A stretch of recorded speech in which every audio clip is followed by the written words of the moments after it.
বন্ধুরা, ইমার্জেন্সি যারা ঘর জামাই থাকবেন, যাদের এই পৃথিবীতে কেউ নেই, যাদের কোনো পরিচয় নেই, বয়স অনেক বেশি, বছরের উপর বছর ঘুরতেছেন, বিয়ে শাদী করতে পারতেছেন না, তাদের জন্য আজকে দারুণ সুখবর। যাদের বয়স অনেক বেশি, দেখতে অনেক কালো, তাদের জন্যই আজকের ভিডিওটি হবে অনেক ভালো। চলুন একটি আপুর মনের কথা শুনে আসি। আসসালামু আলাইকুম আপু, কেমন আছেন? আচ্ছা আপু, আপনার নাম? সোনিয়া। দেশের বাড়ি?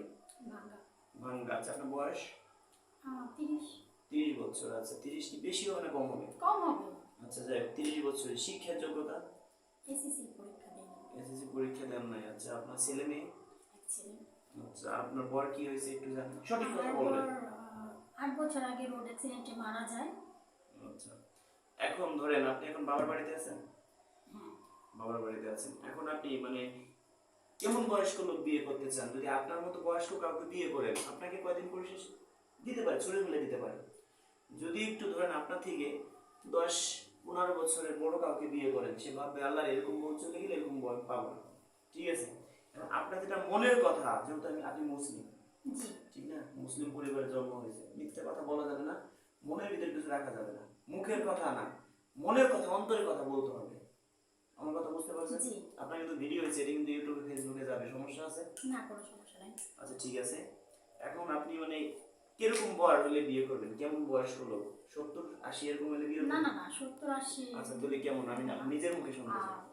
40-45 এরকম বয়স হতে হবে। 40-45। আমার যদি হয় 50, স্মার্ট, দেখতে শুনতে ভালো, মনে হয় দেখতে মনে হবে 40, এরকম বয়স 50 হয়েছে। হ্যাঁ, সমস্যা নাই। এখন দেখা যায় কি বউ মারা গেছে, বউ চলে গেছে, এখন আপনি চাচ্ছেন কি আপনি কি তার বাড়িতে যাবেন না সে আপনার বাড়িতে থাকবে?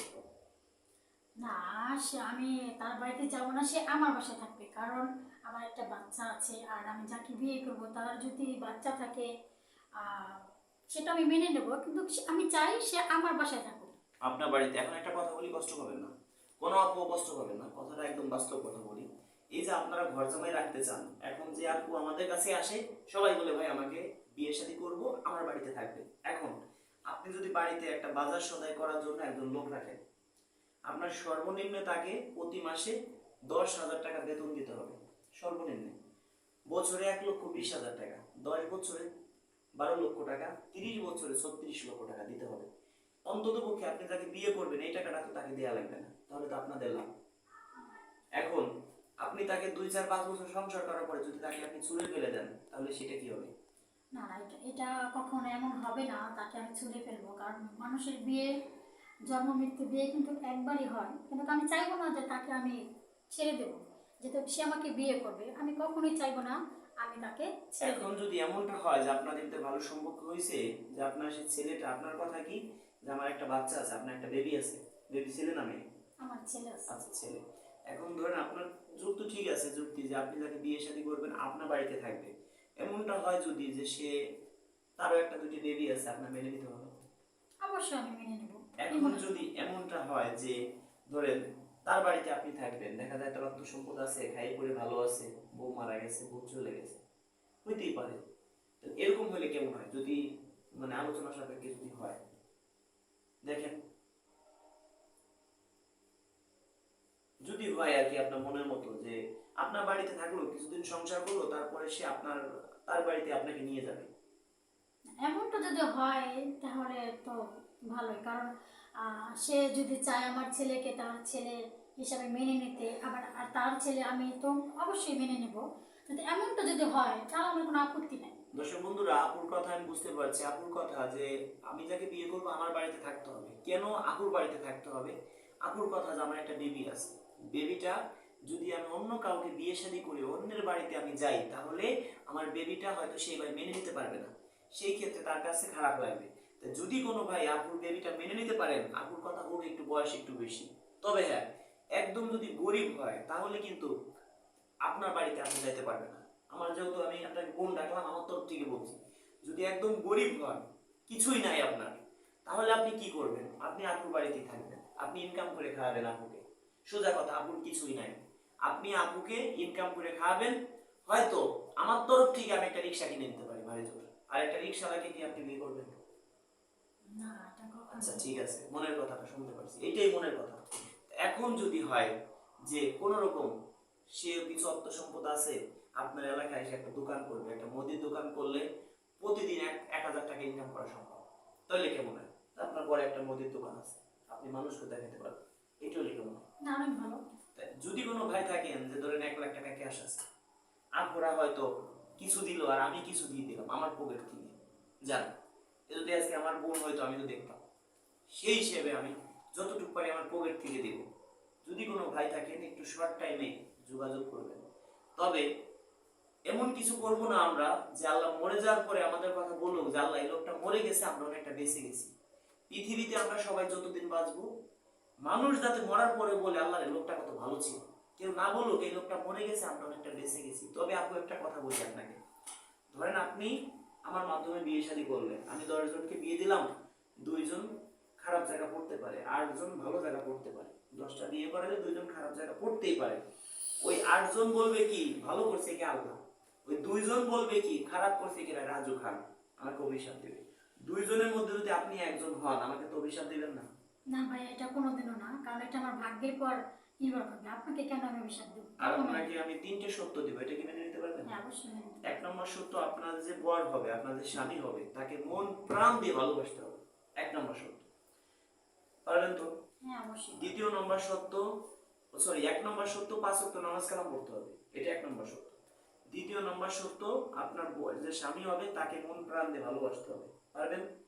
3 নম্বর সত্য, যদি আপনার ঘরে শাশুড়ি থাকে, শাশুড়িকে নিজের মায়ের মতো দেখতে হবে, অসুস্থ থাকলে তাকে সুস্থ করার দায়িত্ব আল্লাহ তো আছে, আপনি নেবেন। ঠিক আছে? ওকে। দর্শক বন্ধুরা, যদি কোনো ভাইয়ের চয়েস হয়ে থাকে তাহলে স্ক্রিনশট মেরে পাঠিয়ে দিবেন।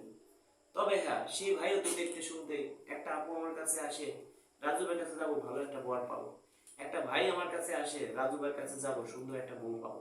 এই আপুকেও তো মনের ভিতরে কষ্ট আছে, তার স্বামীটা পৃথিবীর মায়া ত্যাগ করে চলে গেছে রোড অ্যাক্সিডেন্ট। কি চালাইতো আপনার বর? বাস চালাই। বাস চালাইতো। তার মনেও তো কষ্ট আছে, সেও তো চাবে সুন্দর একটা বর। এখন অনেকে আছেন যে ভাই দেখতে শুনতে তার চেহারা ভালো না, দেখতে একদম বিচ্ছিরি, সে যদি চয়েস করেন তাহলে কি সম্ভব? একটা বিবেক ভাই, পৃথিবীর শ্রেষ্ঠ আদালত মানুষের বিবেক, এই বিবেককে আগে প্রশ্ন করবেন। দর্শক বন্ধুরা, বেশি কথা বাড়াবো না, যারা স্ক্রিনশট মেরে পাঠিয়ে দিবেন, আমার সদস্য যারা আছেন, আপু আপনি আমার সাথে কিভাবে যোগাযোগ করছেন, আগে আমাকে কয় টাকা অ্যাডভান্স করছিলেন? 500 টাকা। 500 টাকা। আপনাকে কয়দিন পরে ফোন দিয়েছিলাম আমি? একদিন, সরি। দেখেন 3 দিন বলছিলাম ভিডিওতে, 3 দিনের মধ্যে ফোন দিব। তো বন্ধুরা, আমরা একটা বিয়ে করাই দিয়ে টোটাল 10,000 টাকা নিই। 5,000 টাকা আমার বাড়িতে এসে দিবেন, আর 5,000 বিয়ে হবে তারপরে আমাকে দিবেন। কিন্তু আমি কিভাবে বুঝবো আপনি আমার সদস্য হবেন? আমার কথাগুলো কাজে লাগান, আমার সাথে যোগাযোগ করতে পারবেন, আমার কাছে আপনি আসতে পারবেন। আমার মাধ্যমে আরো অনেক আপু আছে, সবাই হাটে বাজারে যে বলতে পারবে না আমরা বিয়ে শাদী করবো, আমাদেরকে বিয়ে শাদী করো, এরকম অনেক আপু আমাদের কাছে আছে। সবাই মুখের কান্না ঢাকে মুখের হাসি দিয়া। আপুর কথা বলি, আপু এরকম না পারতেছে গার্মেন্টসে চাকরি করতে, না পারতেছে হাটে বাজারে যে বলতে আমাকে বিয়ে শাদী করো, না পারতেছে খারাপ কোনো কাজ করতে, না পারতেছে ভিক্ষা করতে, আপনি কষ্ট পাবেন না, আপনার মতো অনেক গুণ এরকম আছে সমাজে। এখন যদি বিয়ে শাদী হয়, একটা মানুষ পেটে ক্ষুধা থাকলে, মনে করেন ঘরে 2-3টে বাচ্চা আছে, স্বামী মারা গেছে, বাধ্য হয়ে যায় খারাপ কাজ করতে। যদি তাকে একটা বিয়ে করাই দেয়, সে খারাপ কাজে জীবনে যাবে না, আমি যেটা মনে করি। তো দর্শক বন্ধুরা, অনেক আপু এরকম আছে, অনেকের 1-2টে বেবি আছে, যদি আপনার বেবি 2টে নেন, ইতিম মনে করে প্রয়োজন হয় আমার পকেট থেকে খরচ চালাবো, জান, কিন্তু আপনারা আসেন বিয়ে শাদী করেন। তবে আমি একটা বিয়ে করাই দিয়ে 10,000 টাকা নিই, 5,000 টাকা বাড়িতে এসে দিবেন, আর 5,000 বিয়ে হবে তারপরে আমাকে দিবেন। আমি কিভাবে বুঝবো যে আপনি আমার সদস্য হবেন, আপনি আমার মাধ্যমে বিয়ে শাদী করবেন, সেটা আমি কিভাবে বুঝবো? এটা আপনি আমাকে কিভাবে বোঝাবেন? সেই ক্ষেত্রে আগে আমার বিকাশে 500 টাকা অ্যাডভান্স করবেন, আপনাকে আমরা 3 দিনের মধ্যে ফোন দিব। অ্যাডভান্স করে কেউ ফোন দিয়ে না, দয়া করে কোনো ভাই ইন্ডিয়া থেকে অ্যাডভান্স করেন না ভাই, তাহলে কিন্তু আমি কোনো কাজ করতে পারবো না। কারণ বাংলাদেশের কোনো আপু ইন্ডিয়া কাউকে বিয়ে শাদী করবে না। বাংলাদেশে কেউ হইলে গরিব হোক যা হোক, একটা করে তাকে আমি চালাই নিতে পারবো। তবে জন্ম মৃত্যু বিয়ে একমাত্র আল্লাহর হাত। যারা অ্যাডভান্স করবেন দায় দাবি ছেড়ে দিয়ে অ্যাডভান্স করবেন, এই টাকা কিয়ামতের মাঠে কোনো দাবি রাখতে পারবেন না। আজকে আমি মরেও যাইতে পারি, আপনাদের টাকা কি দিবে? একটা উকিল সর্বোচ্চ চেষ্টা করে তার মক্কেলকে বাঁচানোর জন্য, একটা ডাক্তার সর্বোচ্চ চেষ্টা করে তার রোগীকে ভালো করার জন্য। আমার কাছে একটা ভাই আসলে সর্বোচ্চ চেষ্টা করি, একটা ভাই আইছে তাকে যেন ভালো কিছু উপহার দিতে পারি, তার মাধ্যমে 10 জন পাবো। এই আপুকে যে ভাই বিয়ে শাদী করবেন, যদি ধরেন 45-50 বছর একটা ভাইয়ের সাথে বিয়ে দেয়, এলাকা শোন উড়ে যাবে, বলবে রাজু খান বিয়ে করাছে, তার মাধ্যমে আরো 10 জন আসবে।